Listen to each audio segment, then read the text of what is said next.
2천만 원의 함정, 부부 공동명의와 증여로 금융소득 종합과세 피하는 법에 대해서 안내해 드리겠습니다. 자, 은퇴 후 고정소득에 관심이 많으신 분들이 많으십니다. 직장에서 은퇴하고 국민연금이나 소소한 임대소득, 그리고 그동안 모아둔 예적금 이자와 주식 배당금으로 생활하시는 분들이 많을 겁니다. 열심히 일해서 모은 자산으로 노후를 보내는 것은 당연한 권리이자 큰 기쁨입니다. 하지만 최근 금리가 오르고 배당을 주는 기업들이 늘어나면서 생각지도 못한 세금 폭탄을 맞이하게 되는 시니어분들이 급증하고 있습니다. 바로 오늘 함께 깊이 있게 다루어 볼 금융소득 종합과세라는 제도 때문입니다. 많은 분이 은행 이자나 주식 배당금을 받을 때 15.4%의 세금을 원천 징수하고 나면 끝이라고 생각하십니다.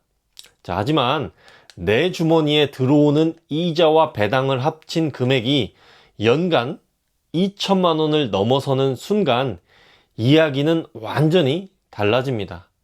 자, 이때부터는 금융소득이나 다른 소득, 즉 국민연금이나 사적연금 혹은 작은 상가에서 나오는 임대소득과 합산되어 종합소득세율로 과세됩니다. 자, 우리나라 종합소득세율은 누진세 구조이기 때문에 소득이 많아질수록 세금 부담이 기하급수적으로 늘어납니다.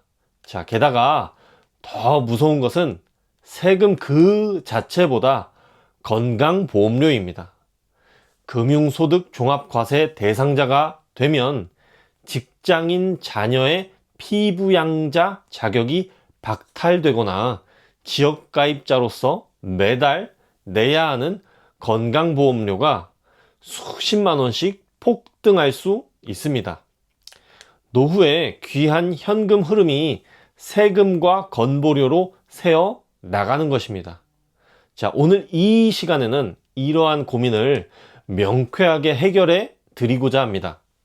부부의 현재 소득과 금융자산 정보를 기반으로 공동명의 변경이나 자녀 증여를 활용해 연간 금융소득을 과세 기준인 2천만 원 이하로 맞췄을 때 절감되는 연간 세액을 계산해 보고 증여세 면제 한도 내에서 가장 완벽하게 자산을 배분하는 방안을 구체적인 시나리오를 통해 아주 쉽게 풀어드리겠습니다. 자, 어려운 세법 용어는 내려놓고 여러분의 자산을 지킬 수 있는 실전 전략만 담았으니 자, 집중해서 끝까지 들어보시기 바랍니다. 자, 먼저 금융소득 종합과세가 왜 시니어에게 치명적인지 구조를 명확히 이해해야 합니다. 자, 예를 들어 남편 명의로만 된 정기예금과 주식에서 나오는 이자와 배당이 연간 3천만 원이라고 가정해 보겠습니다. 자, 기준선인 2천만 원에서 1천만 원이 초과되었습니다. 이 경우에 초과된 1천만 원은 다른 소득과 합산됩니다.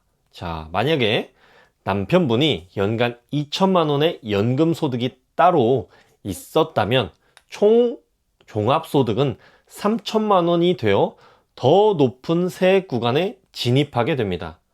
원천 징수로 끝났을 세금이 종합소득세 신고를 통해 추가 징수되는 구조입니다. 자, 여기서 우리가 주목해야 할 핵심은 치유책의 명의 분산입니다.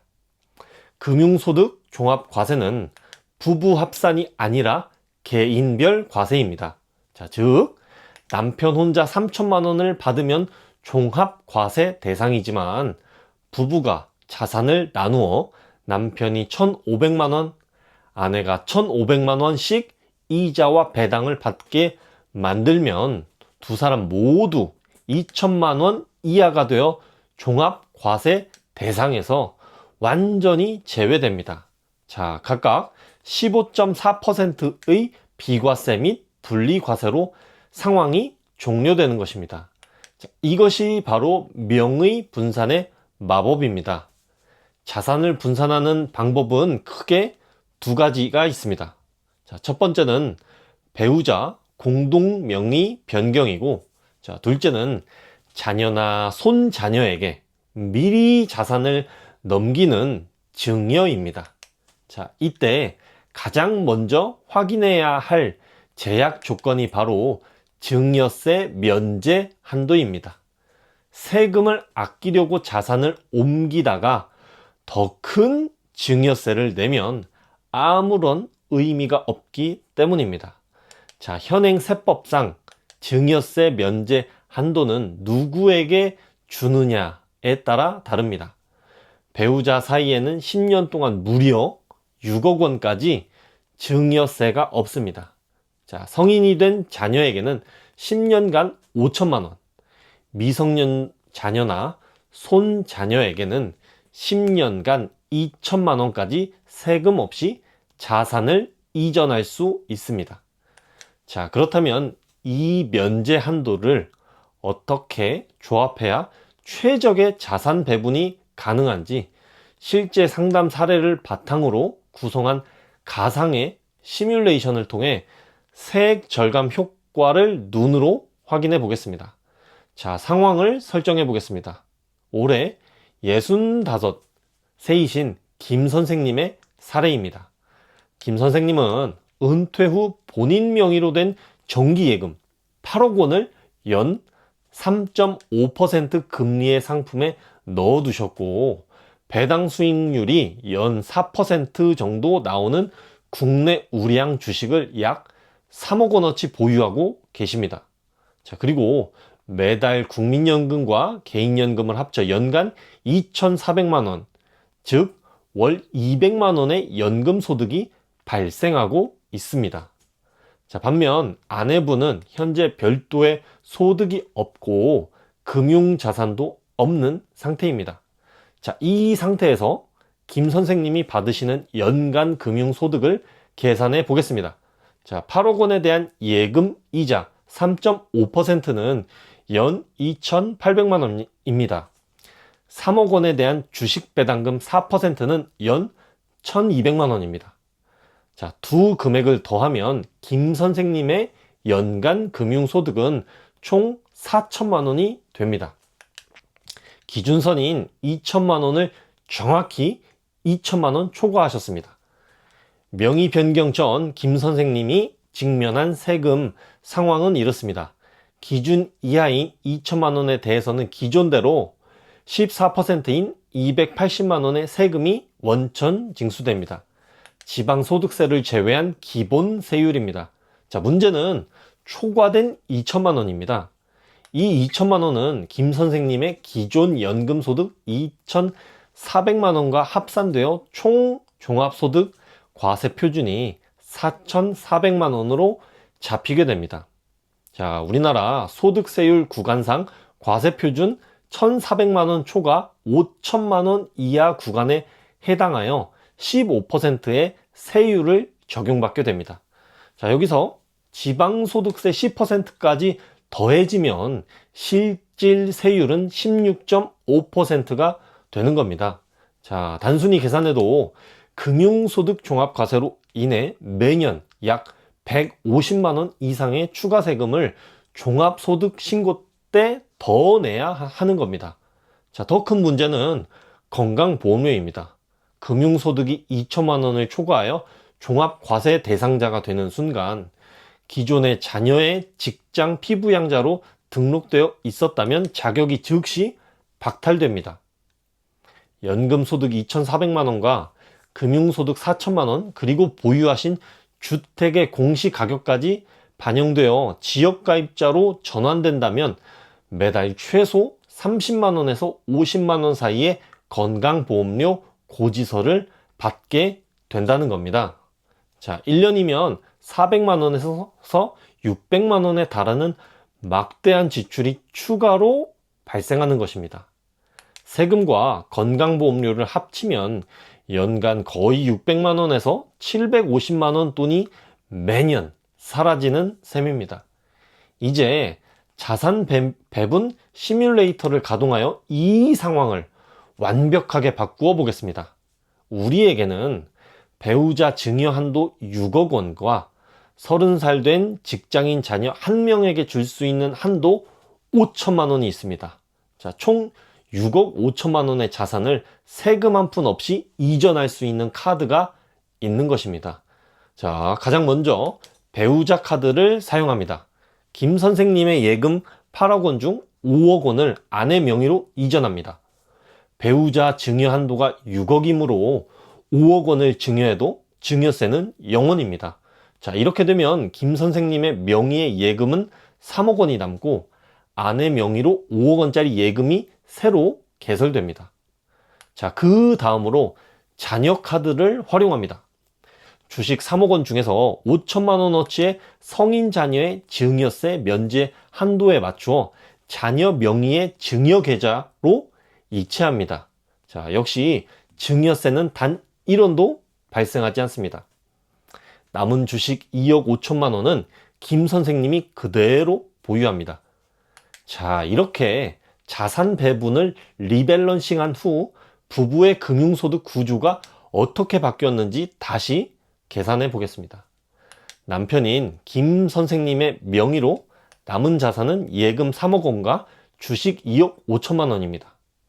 예금 이자는 3억 원에 3.5%인 연 1,050만 원이고 주식 배당금은 2억 5천만 원에 4%인 연 1,000만 원입니다. 두 금액을 합산하면 김 선생님의 연간 금융소득은 총 2,050만 원이 됩니다. 기준선인 2천만 원에 아주 근접하게 떨어졌습니다. 단 50만 원이 초과되는 것은 종합소득세 계산 시 기본공제 등을 감안하면 실질적인 세금 부담이 거의 없는 수준이거나 미미합니다. 자, 이번엔 아내분의 명의로 된 자산을 보겠습니다. 아내분은 예금 5억 원을 보유하고 있습니다. 여기서 발생하는 이자는 5억 원에 3.5%인 연 1,750만 원입니다. 다른 소득이 전혀 없던 아내분의 금융소득은 1,750만 원으로 기준선인 2천만 원을 넘지 않습니다. 자, 따라서 아내분은 금융소득 종합과세 대상에서 완전히 제외되며 은행에서 이자를 지급할 때 15.4%를 원천 징수하는 것으로 세금 의무가 깔끔하게 종료됩니다. 자녀에게 증여한 주식 5천만 원은 어떨까요? 자녀 명의로 연 4%의 배당, 즉 연간 200만 원의 배당 소득이 귀속됩니다. 직장을 다니는 자녀의 경우 금융소득이 2천만 원 이하이기 때문에 본인의 근로소득과 합산되지 않고 원천 징수로 끝납니다. 부모의 종합과세 영역에서 자녀의 분리과세 영역으로 자산과 소득이 안전하게 대피한다는 것입니다. 자, 그렇다면 이러한 최적 자산 배분을 통해 김 선생님 부부가 얻게 되는 연간 최종 실익을 총정리해 보겠습니다. 자, 첫째로 종합소득세 절감 효과입니다. 기존에 김 선생님이 혼자 자산을 움켜쥐고 있을 때는 연금소득과 금융소득이 합산되면서 높은 누진세율을 적용받아 매년 약 150만 원의 세금을 추가로 내야 했습니다. 자, 하지만 자산을 아내와 자녀에게 분산한 결과 남편과 아내 모두 금융소득 종합과세 기준선인 2천만 원 이하로 내려오거나 동등한 수준으로 맞춰졌습니다. 자, 이로 인해 매년 지출되던 종합소득세 추가분 약 150만 원이 고스란히 절감되는 것입니다. 자, 둘째는 가장 중요한 건강보험료 방어 효과입니다. 명의 분산 전에는 금융소득이 4천만 원이라 자녀의 피부양자 자격이 무조건 박탈되고 지역가입자로 전환되어 매년 수백만 원의 건보료를 내야 하는 위기였습니다. 하지만 자산 배분 후 남편의 금융소득은 2,050만 원으로 내려왔고 기본 공제 요건을 활용하면 피부양자 자격을 유지할 수 있는 방안이 생기는 것입니다. 자, 또한 소득세법상 금융소득이 개인별로 2천만 원 이하가 되면 건강보험료를 부과하는 소득 산정 기준에서도 제외되거나 대폭 축소되므로 연간 약 400만 원에서 500만 원에 달하는 건강보험료 폭탄을 완전히 피할 수 있게 되는 것입니다. 자, 결과적으로 김 선생님 부부는 증여세는 단 1원도 내지 않으시면서 명의 변경과 자녀 증여라는 합법적인 테두리 안에서 자산을 재배치한 것만으로 매년 약 600만 원에 달하는 현금을 세금과 건보료 지출해서 방어해냈습니다. 자, 은퇴 청춘들에게 연간 600만 원은 매달 50만 원씩 마르지 않는 보너스 연금이 새로 생긴 것과 다름없는 엄청난 금액입니다. 자, 10년 동안 이 구조를 유지한다면 무려 6천만 원의 노후 자금을 안전하게 지켜내는 셈입니다. 자, 시니어 여러분, 자산 관리는 더 많이 버는 것만큼이나 불필요하게 새어나가는 돈을 막는 것이 중요합니다. 자, 특히 세금과 건강보험료는 아는 만큼 지킬 수 있는 영역입니다. 오늘 알려드린 배우자 6억 원, 성인 자녀 5천만 원이라는 증여세 면제 한도를 머릿속에 꼭 기억해 두십시오. 지금 당장 여러분이 가입해 두신 정기예금 통장과 주식 계좌를 펼쳐놓고 올해 나에게 들어올 이자와 배당금의 총액이 얼마인지 달력에 적어보시기 바랍니다. 만약 그 금액이 2천만 원을 넘어가고 있다면 혹은 아슬아슬하게 걸쳐 있다면 오늘 배운 시뮬레이션을 여러분의 상황에 적용해 볼 때입니다. 자, 은행 만기가 찾아오거나 주식을 매도하고 재매수하는 시점에 맞추어 자연스럽게 배우자의 계좌로, 자녀의 계좌로 명의를 나누어 가입하는 실행력이 필요하다는 겁니다. 노후에 소중한 자산이 잘못된 명의 구조 때문에 세금으로 깎여 나가지 않도록 지금 바로 지혜로운 자산 배분을 실천해 보시기를 바랍니다. 많은 분이 배우자 6억 원, 성인 자녀 5천만 원의 증여세 면제 한도를 활용해서 명의를 나누면 모든 문제가 해결된다고 생각하십니다. 자, 하지만 현실 세법과 건강보험료 제도는 그리 단순하지 않습니다. 명의만 바꾸었다고 안심하다가 이것을 놓치면 수백만 원의 건보료 폭탄을 다시 맞거나 세무조사 대상이 될 수 있습니다.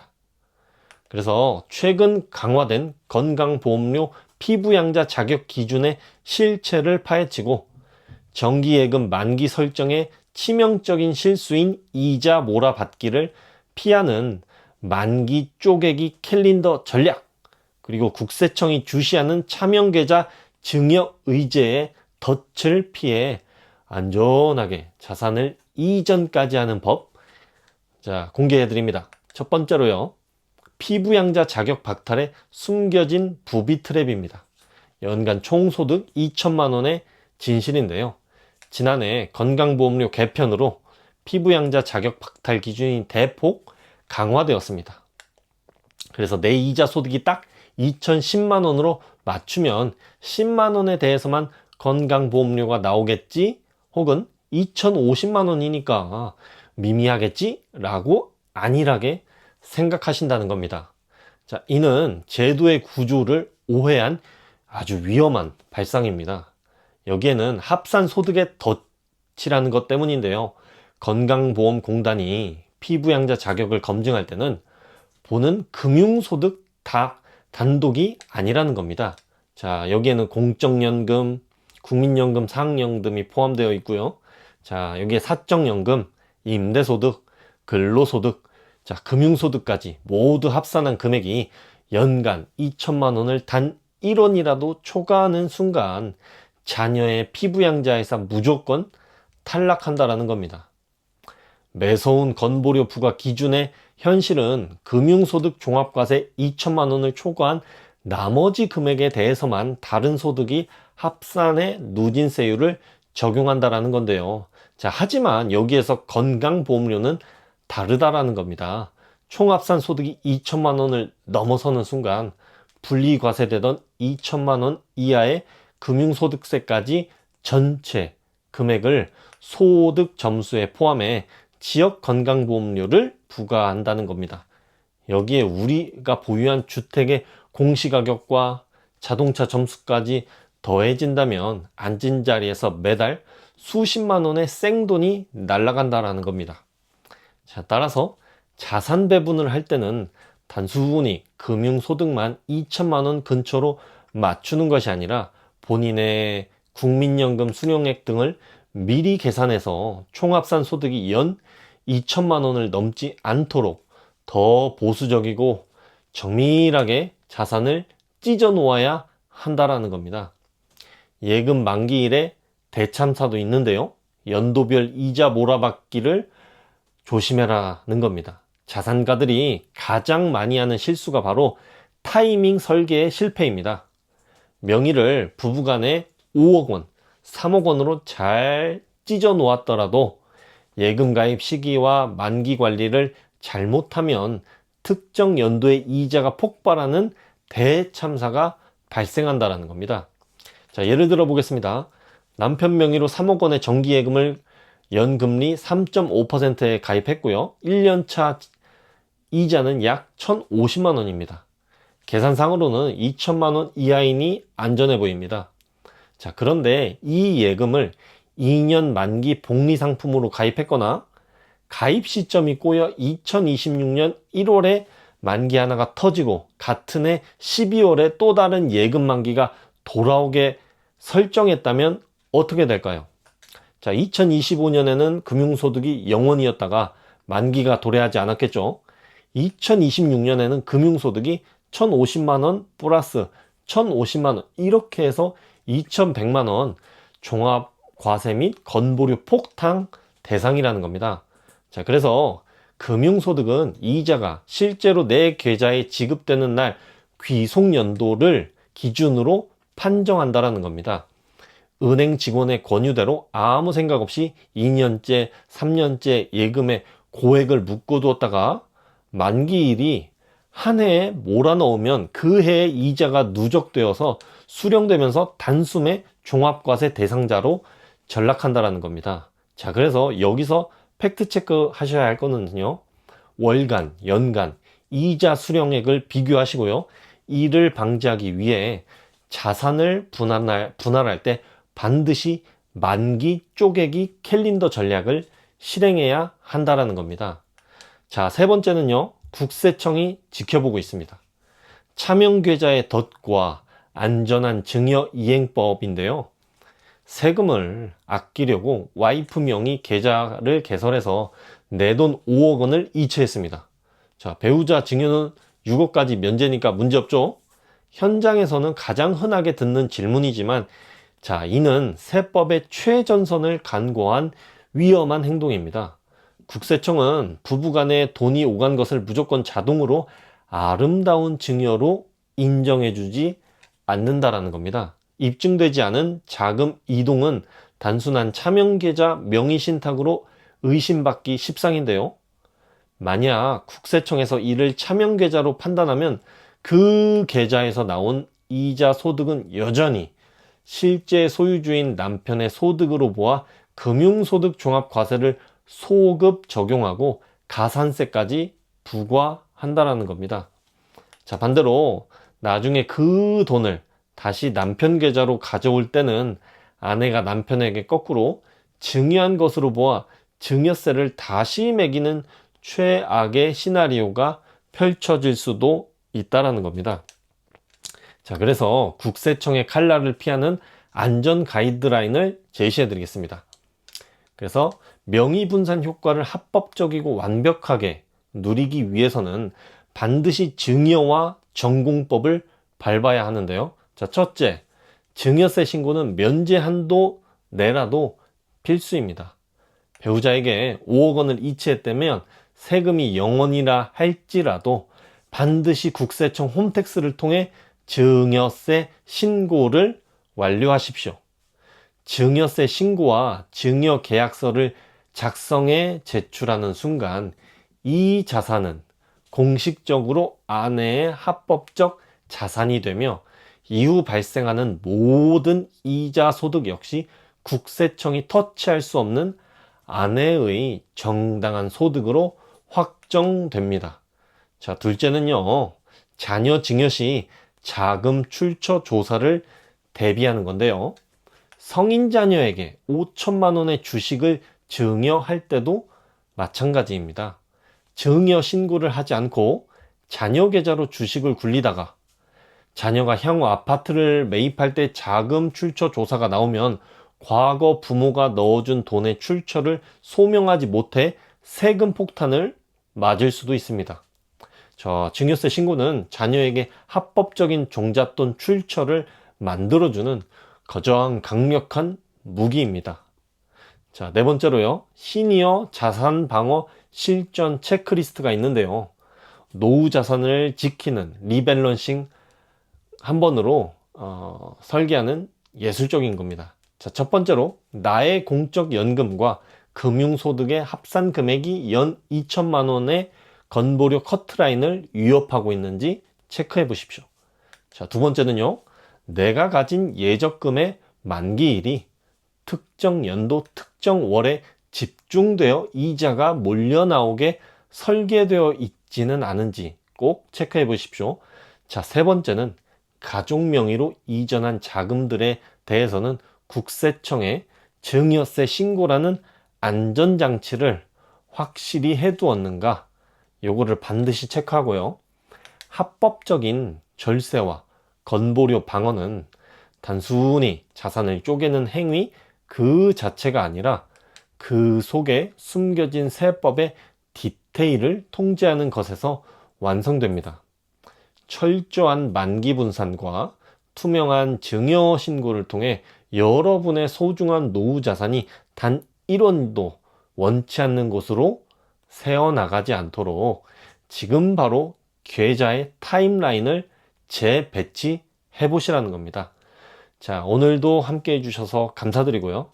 자, 구독해 주시고 제 채널에 놀러 오시면 이와 같이 여러분들께 굉장히 도움되는 내용들이 쭉 있으니까 한 번씩 쭉 읽어보시면서 저는 다음 더 유익한, 더 새롭고 더 여러분께 도움이 되는 그런 내용으로 찾아뵙도록 하겠습니다. 자, 오늘도 시청해 주시느라 고생 많으셨습니다.